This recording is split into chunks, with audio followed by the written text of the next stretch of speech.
Hello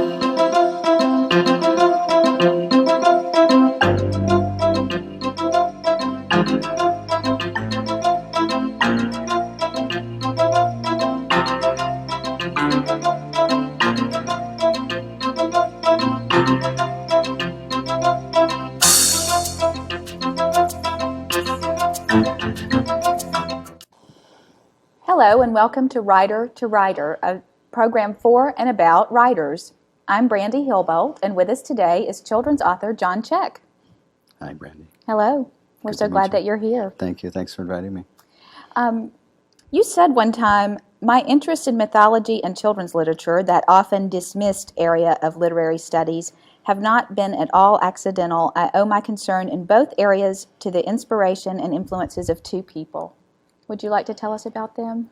Oh, yeah. Well, I wonder which two people you I mentioned in the quote. Charles Olson. Charles Olson and Mr. Dahlberg. And Edward Dahlberg. Yeah, I was a graduate student at University of Connecticut doing English studies. And at the time, in the late 60s, nobody really in English departments was looking at children's books in a serious way. And along came this wonderful poet, Charles Olson, who was one of our great contemporary poets, and I was fortunate enough to have him in the last seminar that he gave before he died. Mm-hmm. And he was intensely interested in the way that mythology worked in our lives, and we talked quite a bit in that class about, this is a graduate seminar, about mythology in childhood and how myths create for us those stories, or are those stories that give us our beliefs, that offer us our beliefs beliefs that we carry throughout our lives. And so Olson was very important to me in finding children's literature as an area of academic study. And Edward Dahlberg, who was one of our really interesting writers from the 1930s, had been a proletarian novelist and then had written some wonderful essays throughout the 40s and 50s, some of them about his own childhood. He did one of the great American autobiographies called Because I Was Flesh. And Dahlberg was also intensely interested in folklore and the way that affected children. Mm-hmm. And so from these two writers, who are largely known as writers of adult works, I got interested in children's books. But I should also add that we had just had a daughter at that time, and so I was reading a lot of books for her, to be able to read to her.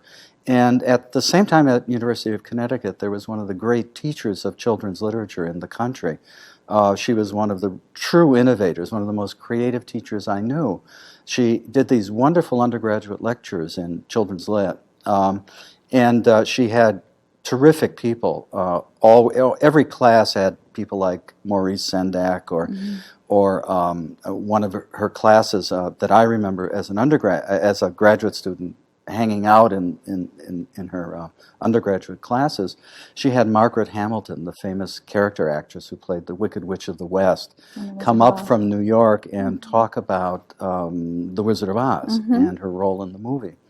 And it was one of the most exciting classes at the university. As graduate students in English, though, we were discouraged from hanging around with her in that class because children's literature had been then and has only recently gotten out of its spot on the table as sort of the poor stepchild of literary studies. What do you think moved it out of that spot as the poor stepchild? I think it's taken about 20 years, to sort of bring it onto the radar screen, and a lot of us working in the field and persuading our colleagues who somehow couldn't, grasp the fact that all the great literary figures heard stories as children or read books as children that often were tremendously influential to them in their lives.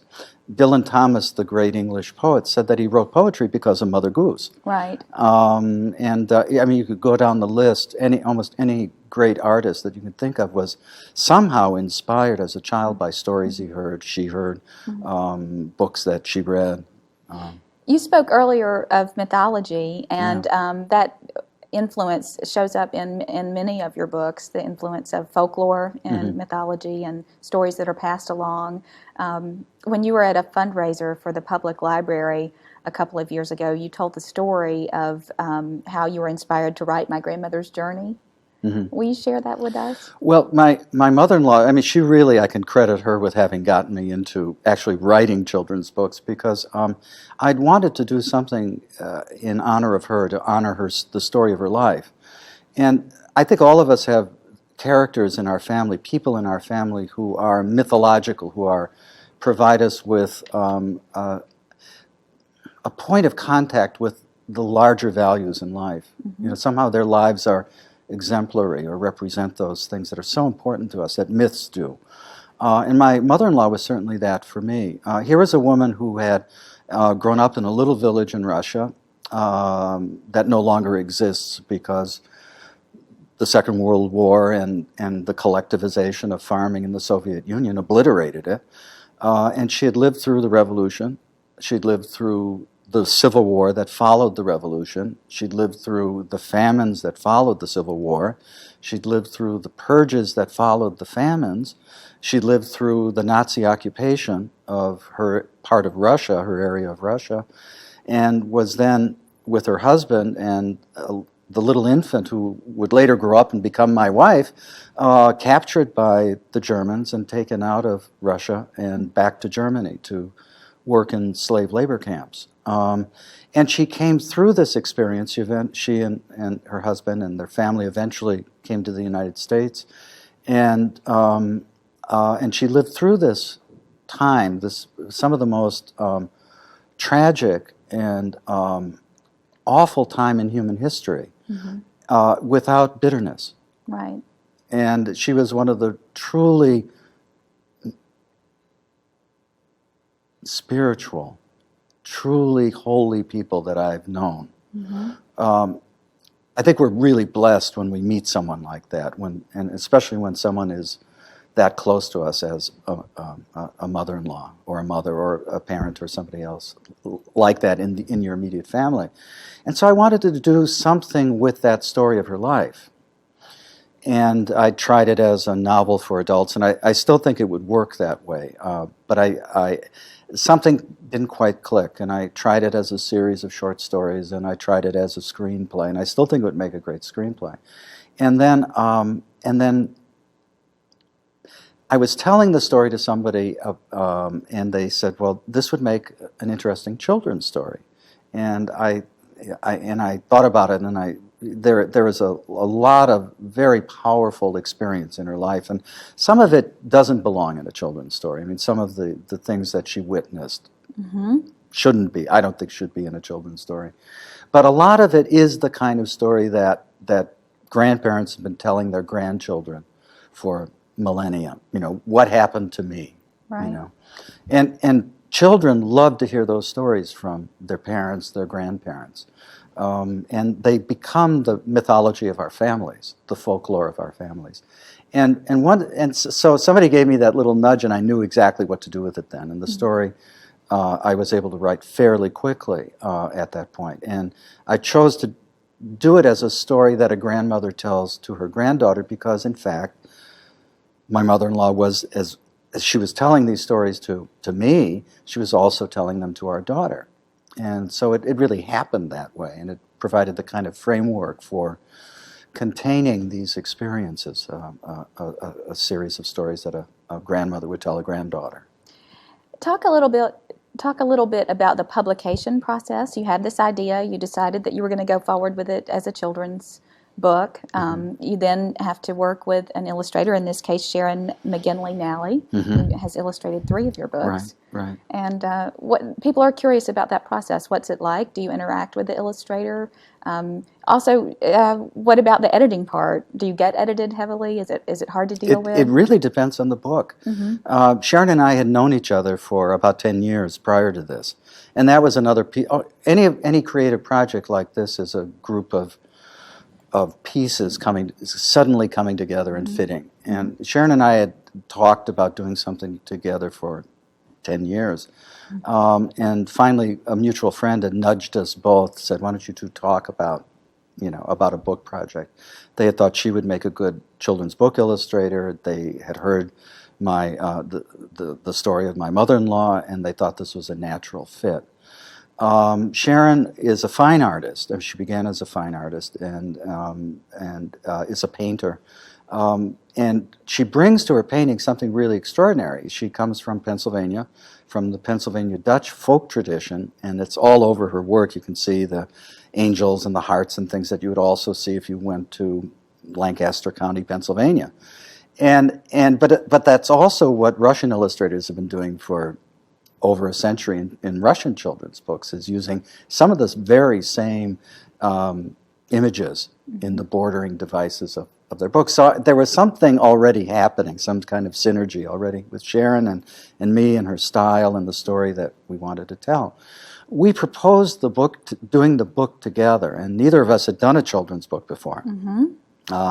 The editor who we proposed it to took it right away, which is unusual. It is very unusual. It's unusual that they let a writer and an illustrator work together unless there's some compelling reason for them to do so, like their husband and wife team. So we were very lucky to get to do it and then to talk to one another. Often the editors keep the writers and the illustrators almost like in separate rooms, and they'll show you some sketches and they'll show the illustrator a few lines of revision, and you go back and forth that way. And in fact, I have worked with one illustrator. We've never met. We never talked on the phone before the book was done. We've only talked once or twice after the book was finished. It was entirely her vision. It was my vision writing it, and it was her vision illustrating it. Was that Kathy Norton on The Southernmost Cat? The Southernmost Cat, yeah, Kathy Osborne. Oh, I'm Kathy Osborne. And so we never knew each other, and we've never met. So it can. I mean, these are two extremes. That and my editor pointed that out, that because Sharon and I were friends, and this was a subject that Sharon needed to have our counsel about. In terms of images, what a building in Russia would look like, what a grandmother would wear at that time, what a soldier's helmet might look like, all sorts of choices like that they let us pretty much work together and consult we talked all the time about that particular book. And how much people wonder how much of the story has been changed by the time we read it in the book? Is it very much like what you did? Is the editing process heavy? That story, I thought I was done, and I don't know how many. The basic shape of the story stayed the same, but I could show you the revisions. I mean, there's just stacks of them. This book, Django, that Sharon and I did together, I must have written this book 50 different ways, 50 different times, before we finally got to this particular version. Another book, The Southernmost Cat, is almost word for word the way I wrote it the first time. I had to change very, very little in it.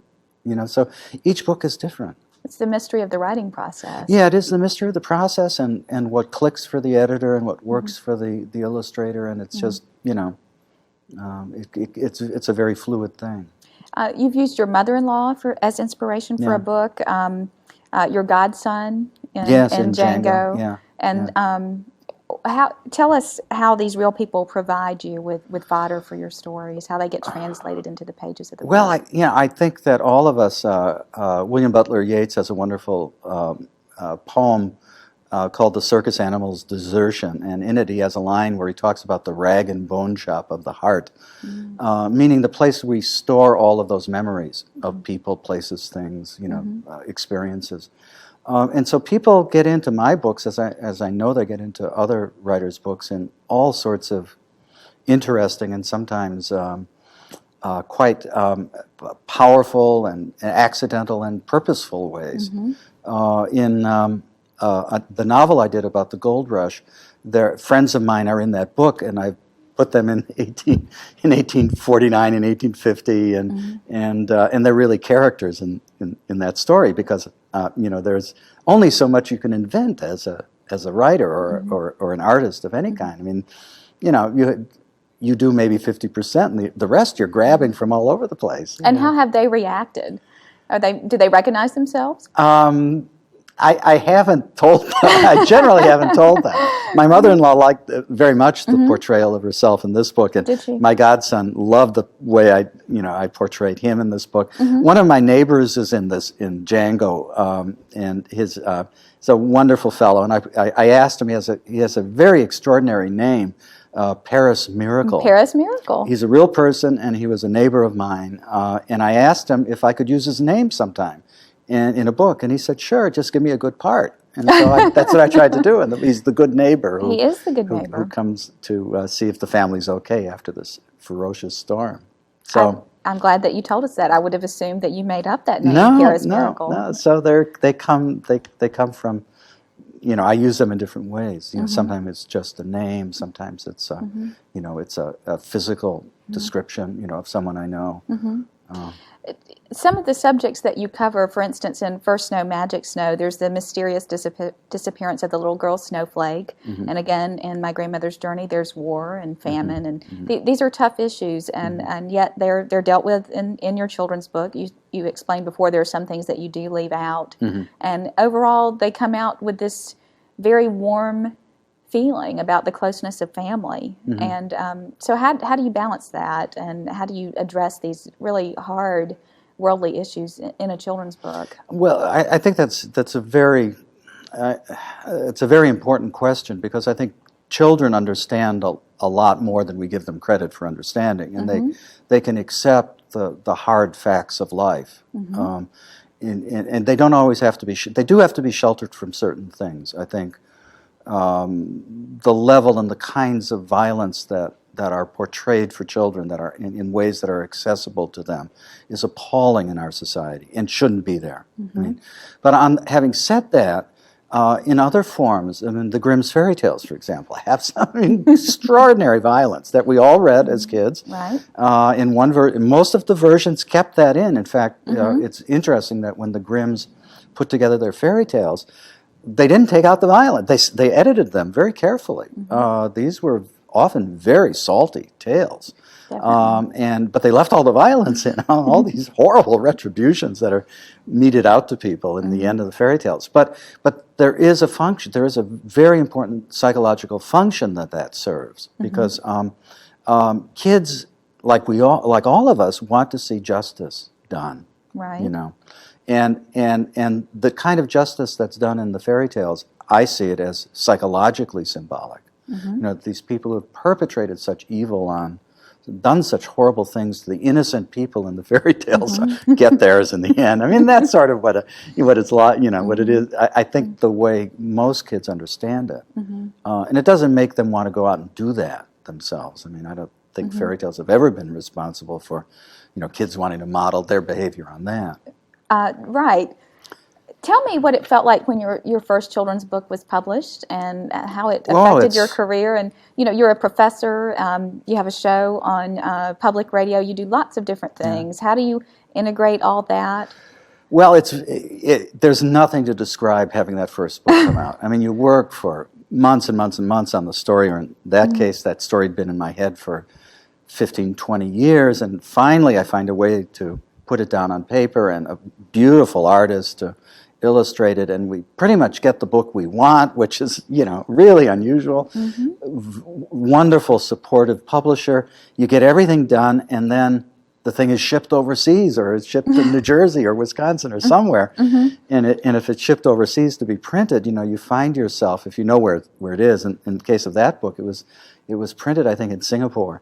And so you find yourself watching the weather report to see if if there are typhoons in the Pacific, because your book, along with hundreds of other books, are on a container ship, coming from Singapore and you desperately to want New York them to Harbor, reach the public, and you desperately want them to come around. So you're watching the weather currents, and then your editor calls you one day and says, "Well, the ship's in the harbor," and then a week or two later, the UPS fellow appears at the door, and he's got a box of books for you. And what did you do?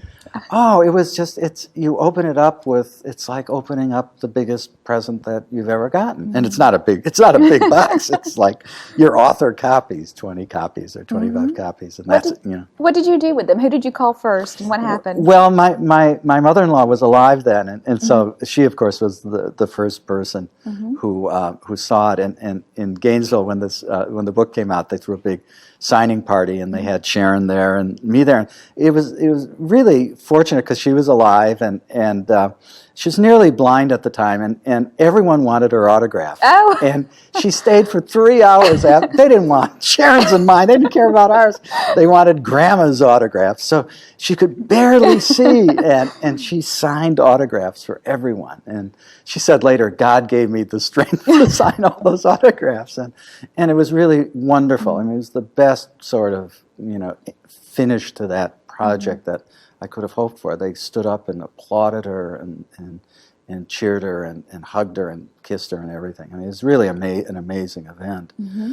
Very unusual that your first book, you get to do something like that. You get to pay that kind of tribute that you wanted to honor someone that way. Does it affect your daily life? You teach at the University of Florida. Do people want to sign up for your class because he's the guy that published the books, and he's a good children's author? I usually don't tell them, and do they know? And sometimes they know, and they say, "Well, why didn't you tell us?" And I say, "Well, why didn't you tell us you had all these books out?" And I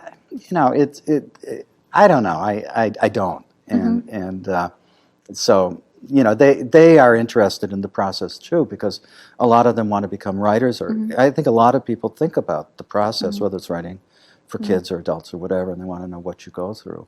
You too have written books for adults. Yeah. You wrote a book studying the Maurice Sendak, who many millions of people know from Where the Wild Things Are. We just have a few minutes left, but I'd like for you to tell me what it was like meeting and talking with him, and then also offer some advice to writers, whether they're trying to do a children's book or an adult book, because you've had experience doing both. Well, working with Sendak he was fantastic. I've known him for years, and I've interviewed him for articles and done smaller pieces and profiles of him for longer reviews or review essays of his work. But putting this book was a study of his, essentially of the books that he's both written and illustrated. And so one of the real pleasures of it was that he let me come watch him work one day. Oh. And just hang around his studio for a day and watch what he did, and watch what his day was like. And that's really interesting to see. I mean, some writers, have to have certain things for inspiration. There's a famous German writer who used to always have to have rotting apples in his desk drawer because that smell was what inspired him. Sendak, instead, when he's drawing, has soap operas on. So he's watching soap operas or the news or an old movie, and he's doing these exquisite drawings. He might be doing a book or designs for an opera from the 18th century, and he's watching, the most contemporary stuff on TV. He can talk, he can have music on, he can sometimes have 2 or 3 things going on at once and still draw, which I found to be amazing. It is. And he, when he writes, he can't have any noise at all. He has to have complete and utter silence. He puts earplugs in and turns everything off and turns off the phone machine. And so, I mean, it was interesting to see the way a real master like that works. And I felt very privileged that he let me do that. People are very interested in the mechanics of the writing. How do you write? What time of day? Do you use a pencil? Do you use a computer? You talked about Maurice Sendak. How do you do that yourself? And then I write everywhere. It doesn't matter to me. I'll write on the computer. I'll write over at the mall. If my wife's shopping, I'll bring along a pad of paper and get a cup of coffee. And I wrote one of the books that is sitting there. I wrote at one of the malls here in Jacksonville. I literally wrote the book there. So I know the thing that every writer needs to do is to find time to do it. I mean, and for some people that might be late at night. For me, it tends to be early in the morning. But I can also write with. Maybe like Sendak draw. I don't mean to compare myself to that, but he can have all this noise going around him when he draws, and I can have a lot of noise around me when I'm writing. So anywhere, anytime. So it sounds like your advice to writers is just do it. Just do it. Have a notebook. Keep notebooks. Keep, just keep records of those things that catch your attention, and keep them in a place where you can go back and look at them later, because you never know when that little clipping of an incident that you found 5 years ago is going to be the spark that's going to ignite a story today. So I have these journals with rubber bands around them that have clippings and all these things I've been saving. Sometimes it's just something you jot down in a McDonald's, or I don't know if I can mention McDonald's on there, product placement. No, in a fast food place, you just write it down on a napkin and tuck it away. I don't throw any of those things away. And speaking of that and how you keep your things saved, what's your next project that's going to come out of all that saving? Well, it's something that's been, I'm doing a book about a kid who goes railroading in the 1930s. A young man, a teenager, who hops a freight, as millions of kids did in the 30s. And a lot of it takes place in Chicago, where I grew up. And so I remember a lot of these things. I wasn't born in the 30s, but I was close enough to them. And things really hadn't changed by the late 40s in Chicago. I mean, the railroad yards were still there, and I remember them very vividly, and what locomotives were like, and the smell of those things. So I'm going back to things that I knew as a kid, and that fascinated me as a kid. Well, I know your fans will be so happy to find out that you're working on something else. This has been Writer to Writer. I'm Brandy Hilboldt, and our guest today was John Cech. Thanks, Brandy.